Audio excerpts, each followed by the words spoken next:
What's up, everyone? It is your girl Jail Beauty 87 here, aka Grace, and it's time for another Do You Really Need video. So I'm not gonna do an eye look in this video, but if you're interested in an eye look with the palette we're about to talk about, or the alternative palettes that I'm about to talk about in this video, you can comment down below and I'll make one. But tonight I didn't feel like doing a whole eye look, so I was like, let me do this Do You Really Need real quick, and then they can comment and tell me if they want an actual eye look of why you don't need, showing the color differences in this. So I got a picture of the new Cosmic Crush collection from Too Faced off Trim Mood's Instagram, and this is what the palette looks like. And immediately when I saw it, I was like, I got like 5 or 10 palettes in my collection that look just like this. Like, why do I need this one though? But why do I need this one? So I pulled out all my multi-tone palettes, because y'all know this is actually my neutral color story. So I immediately had to get on here like, no, you don't need it. You have 20 other of like the similar tones. So I have similar tones. I don't have any, I don't think that's truly exact. I have one that's kind of close. Unfortunately, Kaleidos is getting rid of it. So you should already know what I'm talking about. The Futurism Pink 3 Astro Pink. I feel like it's somewhat similar to it, because it has like the blue, it has the burgundy-ish purple shade, and then it has like some kind of neutral tones to it. So there's this one right here. I know they don't look exact. I'm just giving you similar vibes, because at the end of the day, it's like if you already have, you know, like a lot of these tones, you really need the palette. And that's what I'm trying to get you to think about. Do you really need this palette? Next, I have my Kevin Aqua nude pop. This is one of the late great Mel Thompson's favorite palettes. It's one of mine too. The only thing is I feel like this one's a little more cool tone, whereas I feel like the Too Faced one is a little bit more warm tone. So this is more of a cool tone type palette, but it still has a lot of small and deeper tones in it, like this dark purple right here, and that. And the weird thing is the Too Faced one I feel like doesn't have that deep of a purple in it. So I'm just like, interesting. The next one I have is the Dreamy palette from Nava. Y'all know this usually goes 50% off on Ulta's website during 21 Days of Beauty. I think this past 21 Days of Beauty, their stuff was on sale for 50% off again. Their eyeshadow palettes are usually 50% off during that time. So this is what she looks like. Now again, I know this palette doesn't look exactly like it, because, you know, it doesn't have that blue shimmer in it that's in the palette, but it does have a lot of those shades in it. Because when you think about it, there's only like one bluish greenish shade in here, if you can see the swatches, that is truly exciting, and then like that bright purple shimmer. But there's not that many deep tones when it comes to colors. They always like to do fun pops of colors. It also reminded me of the if y'all remember, they had the peanut butter and jelly palette. It reminds me of a miniature version of the peanut butter and jelly palette. So I was just like, but that's what that one looks like. On to the next one. I have a whole bunch of palettes I feel like look somewhat similar, but they're both from like same brand. So there's a whole bunch of Natasha Denona and Huda Beauty that I feel like looks really similar to this palette as well. So I'm going to show those as well. The last one I have this, just the individual brand that would be the new Mod palette from Sigma. And if you all remember, they're having like a 40% off sale right now. So that's why I wanted to include this one, because I feel like it has somewhat similar tone. It's more on the mauve berry tone end of it though, and it's not necessarily giving that like fun purple and a fun blue shade. And I feel like that's the only thing that makes this palette fun though, because otherwise it's just another neutral palette. I feel like if you cover up the purple here and the blue here, there's nothing exciting about this palette as most Too Faced palettes. So I just wanted to remind you, like, just because they had those 2 fun pops of colors, like they love to put in 2 or 3 fun pops of colors, so to make you excited about a whole neutral palette. It's like, I'm not going for it, and I don't want you going for it either. If you want a neutral palette, girl, just go buy a neutral palette. But them trying to put in these 2 pops of color, you could use your own neutral palettes you already have that has those similar tones in it. And just buy those 2 pops of color, a single from ColourPop, and save your coin. So girl, don't even do that. Like, don't even waste your time with that. They're trying to play with your emotions, girl, by making you a fuller size version of the peanut butter and jelly palette. I wish I still had mine, but I don't. But that's all it's giving me right now.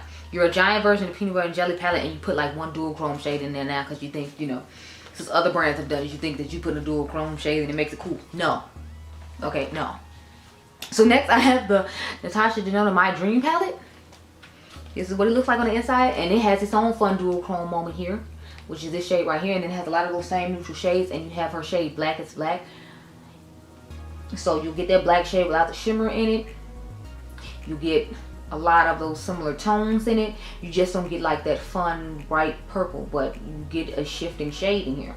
So you don't get the fun purple and the fun blue, but everything else in here is like pretty much similar in tone, in my personal opinion. And I still got more palettes to go. So I mean, like, do you really need this palette? No. Next I have the Natasha Retro palette.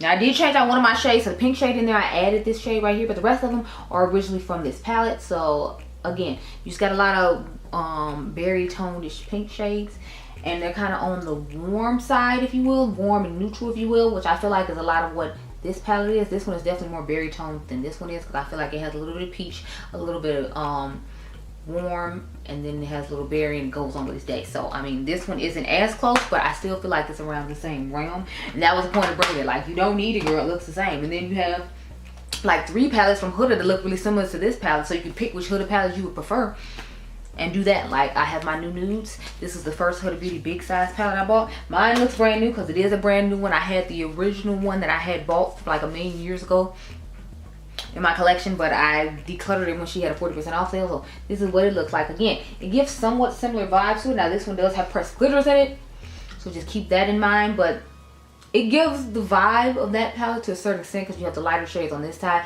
and then you have the deeper tones on that side. Again, you're just not going to get that black and that fun like blue shifting shade, but otherwise I feel like this one could suffice.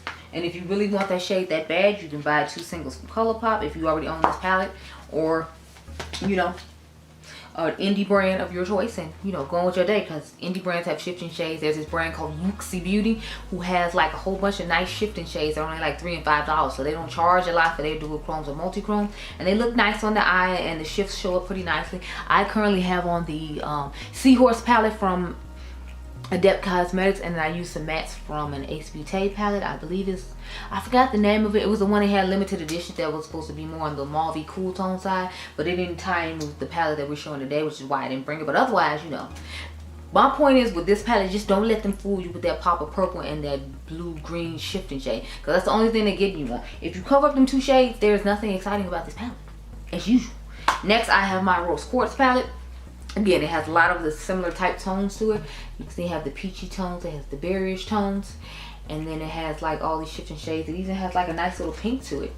So I feel like this one would definitely be a good alternative, and I love the formula of this palette. Like, this is one of my favorite Huda Beauty go-to palettes. So if I gave y'all a why you don't need video, I would probably use this palette or her last one that she came out with, Empowered, because I feel like it's somewhat similar to it as well. I feel like Empowered is a little bit closer to it, because you see it has the dark black, even though that's a cream black, but it has like, you know, some shifting shades to it. This shade shifts to something else.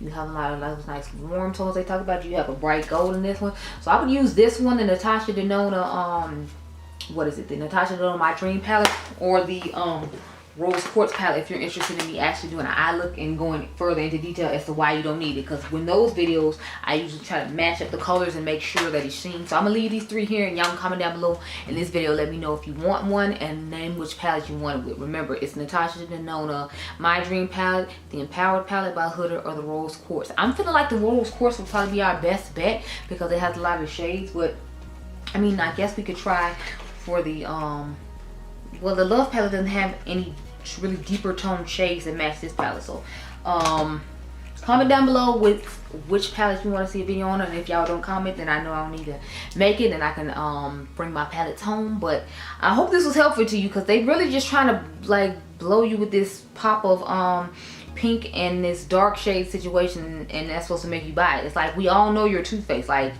hold up, let me cover up the part that I'm talking about. If you cover that up, what do you see besides a whole bunch of neutral? Seriously. See, I covered it up, and see how unexciting it is? Sorry, cover up both those. What do you see? You just see a little neutral palette as usual. So I mean, don't get excited and let them fool you, girl. Especially because I forgot how much this is. It's not cheap from what I remember.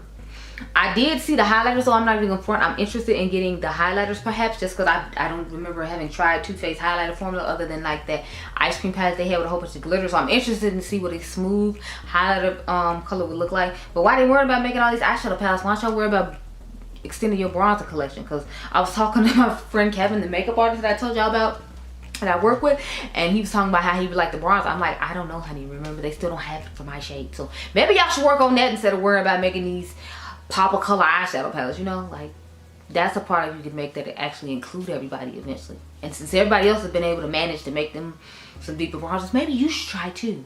Just a thought. Just a thought. But anyway, I hope you all enjoyed this video. I know I went on a random tangent with the bronzer, but like, it made me think of it when I was talking to him, because I asked him if I should make this video, and he was like, yeah, I think it'd be a good idea. I'm like, yeah, there's like and then he started talking about the bronze, and that's why I got into what I just got into just now. But I hope you all enjoyed this video. I hope it was helpful. Don't be fooled by these pops of blue and purple people want to put in these palettes. And I'll catch you guys in the next one. Remember, you all are diamonds, and I'll see you later, girl. Be blessed.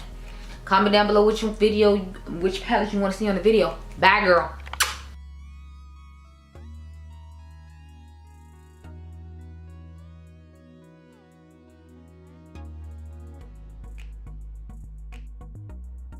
Yeah, I was sitting on one of the palettes, girl, and I had forgot. But yeah, so I got the Berries and Cream by Kirsten Dominique. Now, I don't know if she makes this one anymore. I know I see it float around my car a lot. This is actually one of my favorite palettes from her, and I feel like it has like a cute little vibe to it. It doesn't have those like warm neutrals to it though. I feel like this is more of like a deep dark smoky type palette, if you will. So I don't know if you necessarily count this one, but I still want to show it just because I feel like it has some similarities. Like it has the purple, and it has the blue, and it has the black. It's just like, it's not shimmers, it's matte, and all those shades in the Too Faced palette are matte. But I feel like this could possibly be a good alternative for you too. Just don't look for it to have those shimmers effects in it, but it will have a matte blue and it will have the matte purple to it though. But yeah.